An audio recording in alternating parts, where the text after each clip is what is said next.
নমস্কার বন্ধুরা, স্বাগত জানাই আমাদের চ্যানেল মনু জাগরণে। আমি তোমাদের বন্ধু, আর আজ আমরা কথা বলবো এমন একটা বিষয় নিয়ে যেটা আমাদের জীবনের সবচেয়ে গুরুত্বপূর্ণ সম্পর্কের কথা বলে, নিজের সঙ্গে নিজের সম্পর্ক। হ্যাঁ, আজ আমরা শিখব কিভাবে নিজেকে ভালোবাসতে হয় আর কিভাবে আমরা আমাদের আত্মমর্যাদা বাড়াতে পারি। তুমি কি কখনো মনে করেছো যে তুমি যথেষ্ট ভালো নাও, বা অন্যরা তোমাকে যতটা মূল্য দেয় তুমি নিজেকে ততটা মূল্য দিচ্ছ না? আমিও এই জায়গায় ছিলাম, কিন্তু কিছু সহজ পদক্ষেপ আমার জীবন বদলে দিয়েছে। তো প্রস্তুত তো? চলো, যেটা আমাদের বুঝতে সাহায্য করবে নিজেকে ভালোবাসার গুরুত্ব। আর হ্যাঁ, ভিডিওর শেষে একটা স্পেশাল টিপ আছে, তাই শেষ পর্যন্ত থাকবে আর লাইক, শেয়ার ও সাবস্ক্রাইব করতে ভুলো না। তুমি দেখছো মনো জাগরণ, আর আজ আমরা কথা বলবো নিজেকে ভালোবাসুন, আত্মমর্যাদা বাড়ানোর উপায়। কল্পনা করো, তুমি একটা আয়নার সামনে দাঁড়িয়ে আছো। তুমি কি দেখছো? শুধু তোমার মুখ নয়, তোমার গল্প, তোমার স্বপ্ন, তোমার সংগ্রাম। কিন্তু তুমি কি সেই মানুষটাকে ভালোবাসো, নাকি শুধু তার ত্রুটিগুলো দেখো? আমরা অনেক সময় অন্যদের খুশি করতে গিয়ে নিজেকে ভুলে যাই। কিন্তু একটা সত্যি কথা বলি, তুমি যদি নিজেকে ভালো না বাসো, তাহলে অন্য কাউকে সত্যিকারের ভালোবাসতে পারবে না। নিজেকে ভালোবাসা মানে স্বার্থপরতা নয়, এটা হলো তোমার মনের শক্তি বাড়ানো। আজ আমরা শিখব কিভাবে নিজের আত্মমর্যাদা বাড়িয়ে জীবনকে আরও সুন্দর করা যায়। চলো শুরু করি। একটা ছোট্ট গল্প বলি। রিমা নামের এক মেয়ে প্রতিদিনই নিজেকে তুলনা করত অন্যদের সঙ্গে। তার বন্ধুর চাকরি হয়েছে বড় কোম্পানিতে, আর সে এখনও চেষ্টা করছে। ফেসবুকে কারো বিয়ে, কারো নতুন গাড়ি, কারো বিদেশ ভ্রমণ, সব দেখে রিমার মনে হতো, আমার জীবনে কিছুই তো ঠিকঠাক চলছে না। একদিন রিমা এক বৃদ্ধার সঙ্গে দেখা করে। বৃদ্ধা হেসে বলেছিলেন, বাবা, ফুল ফোটারও সময় লাগে, তুমি নিজের সময়টাকে ভালোবাসতে শেখো। সেদিন রিমা বুঝেছিল, তুলনা বন্ধ না করলে নিজের শান্তিটাও হারিয়ে যায়। বন্ধুরা, গল্পটা শুধু রিমার না, এটা আমাদের প্রায় সবার গল্প। আমরা প্রতিদিন নিজেদের কম মূল্য দেই, অন্যের মতো হতে চাই। কিন্তু কখনো কি ভেবেছ, নিজের মতো হওয়াটাই সবচেয়ে বড় আশীর্বাদ? নিজেকে যেমন আছো সেইভাবেই গ্রহণ করো। নিজেকে ভালোবাসা মানে অহংকার নয়, এটা আত্মমর্যাদা। তুমি যেমন তেমনই অনন্য। তোমার ত্বকের রং, তোমার উচ্চতা, তোমার পেশা বা জীবনের গতি, এগুলো তোমাকে সংজ্ঞা দেয় না, বরং তোমার মানসিক শক্তিই তোমার পরিচয়। আমি তোমাদের মায়া নামের এক মেয়ের গল্প বলি। মায়া ছিল একজন সাধারণ মেয়ে, চাকরি করত, কিন্তু সব সময় মনে করত সে যথেষ্ট ভালো নয়। সে তার সহকর্মীদের সঙ্গে নিজেকে তুলনা করত, মনে করত তার কথা কেউ গুরুত্ব দেয় না। সে আয়নায় তাকালে শুধু তার ত্রুটিগুলো দেখত, তার চেহারা, তার কথা বলার ধরন, তার আত্মবিশ্বাসের অভাব। এমনকি সে তার স্বপ্নগুলোকেও ভয় পেত, কারণ সে ভাবত, আমি কি পারবো? একদিন মায়ার এক বন্ধু তাকে বলল, তুই কেন নিজেকে এত কম মূল্য দিস? তুই যে এত অসাধারণ, তুই কি তা জানিস না? এই কথাটা মায়ার মনে গেঁথে গেল। সে ঠিক করল সে নিজেকে ভালোবাসতে শিখবে। সে কিছু ছোট ছোট পদক্ষেপ নিল, যেগুলো তার আত্মমর্যাদা বাড়িয়ে তুলল। আজ আমি তোমাদের সেই টিপসগুলো শেয়ার করব, যেগুলো আমিও আমার জীবনে ব্যবহার করেছি। নিজের ভালো গুণগুলো লিখে ফেলো। মায়া প্রথমে যে কাজটা করল, সে একটা নোটবুকে তার ভালো গুণগুলো লিখতে শুরু করল। যেমন সে লিখল, আমি খুব ভালো শ্রোতা, আমি সবাইকে সাহায্য করি, আমি কঠোর পরিশ্রমী।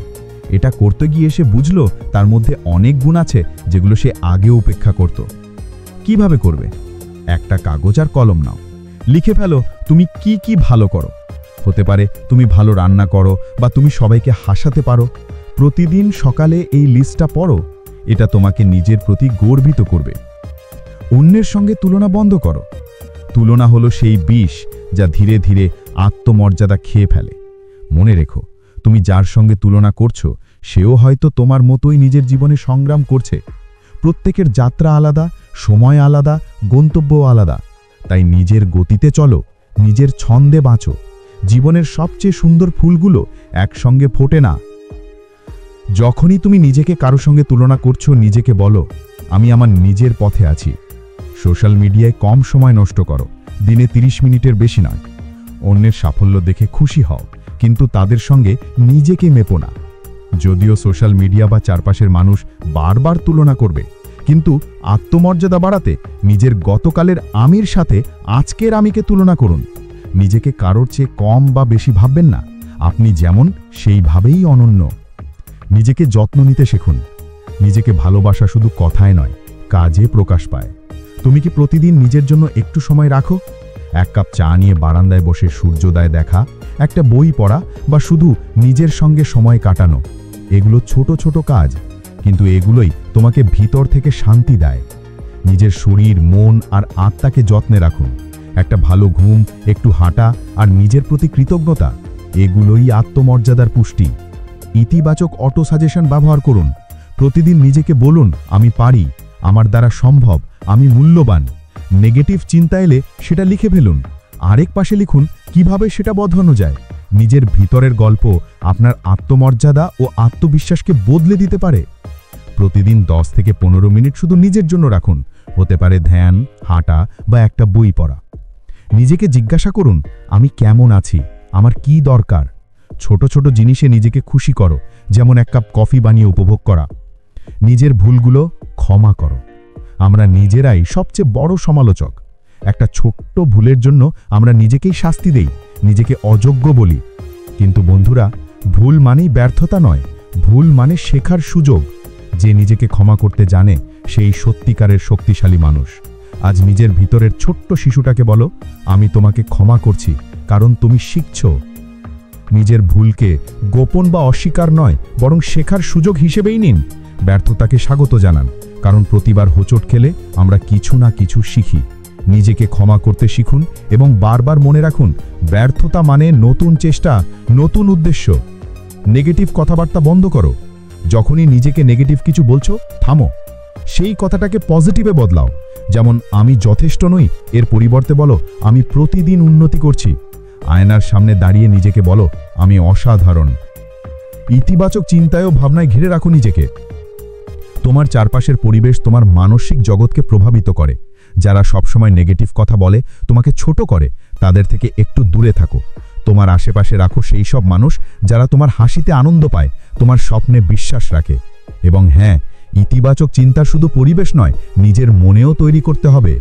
প্রতিদিন সকালে নিজের জন্য একটা ছোট্ট মন্ত্র বলো, আজ আমি নিজের সেরা রূপে বাঁচব। ইতিবাচক সম্পর্ক তৈরি করুন। আপনার আশেপাশে যারা আপনাকে উৎসাহ দেন, তাদের সঙ্গে সময় কাটান। যাদের কাছে থাকলে মন খারাপ হয়, তাদের এড়িয়ে চলুন। রোল মডেল বাছুন, তাদের জীবনযাত্রা অনুসরণ করুন। বাস্তব ও অর্জনযোগ্য লক্ষ্য ঠিক করুন। যা সম্ভব নয় তাতে নিজেকে অসফল বলবেন না। নিজের জন্য ছোট ছোট বাস্তব ভিত্তিক লক্ষ্য ঠিক করুন। লক্ষ্য পূরণের ধাপে ধাপে এগোন এবং প্রতিটি সাফল্য উদযাপন করুন। নিজের সাফল্য উদযাপন করো। আমরা বড় সাফল্যের জন্য অপেক্ষা করতে করতে ছোট সাফল্যগুলো ভুলে যাই। আজ যদি তুমি একটা কাজ সময় মতো শেষ করেছো বা নিজের ভয়কে একটু হলেও জয় করেছো, সেটাও উদযাপনযোগ্য। নিজেকে একটা ছোট্ট ধন্যবাদ দাও, হয়তো একটা হাসি, হয়তো একটা চকলেট, কারণ প্রতিটা ছোট পদক্ষেপই তোমার আত্মমর্যাদার সিঁড়ির ধাপ। ছোট সাফল্য উদযাপন করো। প্রতিদিনের ছোট সাফল্যগুলো লক্ষ্য করো, যেমন একটা কাজ সময় মতো শেষ করা। নিজেকে পুরস্কৃত করো, হতে পারে একটা প্রিয় গান শোনা বা একটা সিনেমা দেখা। এটা তোমাকে আরো বেশি কাজ করার জন্য মোটিভেট করবে। না বলতে শেখো। নিজেকে ভালোবাসা মানে সবসময় হ্যাঁ বলা নয়। কখনো কখনো নিজের শান্তি রক্ষার জন্য না বলা সবচেয়ে সাহসী কাজ। তুমি কারোর মন ভাঙছো না, বরং নিজের সীমা নির্ধারণ করছো। যে মানুষ নিজেকে শ্রদ্ধা করতে শেখে, সেই অন্যকেও শ্রদ্ধা করতে পারে। বন্ধুরা, জীবন একটা আয়না। তুমি যদি নিজেকে ভালোবাসো, জীবনও তোমাকে ভালোবাসবে। তুমি যদি নিজেকে ছোট ভাবো, জীবনও তোমাকে ছোট রাখবে। তাই আজ থেকেই শুরু করো। নিজের প্রতি একটু কৃতজ্ঞতা, একটু যত্ন আর একটু ভালোবাসা। কারণ যখন তুমি নিজেকে ভালোবাসবে, তখনই তুমি পৃথিবীকে ভালোবাসার শক্তি পাবে। আত্মমর্যাদা কোনো অহংকার নয়, এটা নিজের প্রতি বিশ্বাস, সম্মান ও ভালোবাসার শক্তি। জীবন বদলাতে চাইলে প্রথমেই চাই নিজের প্রতি মমত্ববোধ, নিজের স্বপ্ন, অর্জন, দুর্বলতা সহ পুরোটা ভালোবাসা।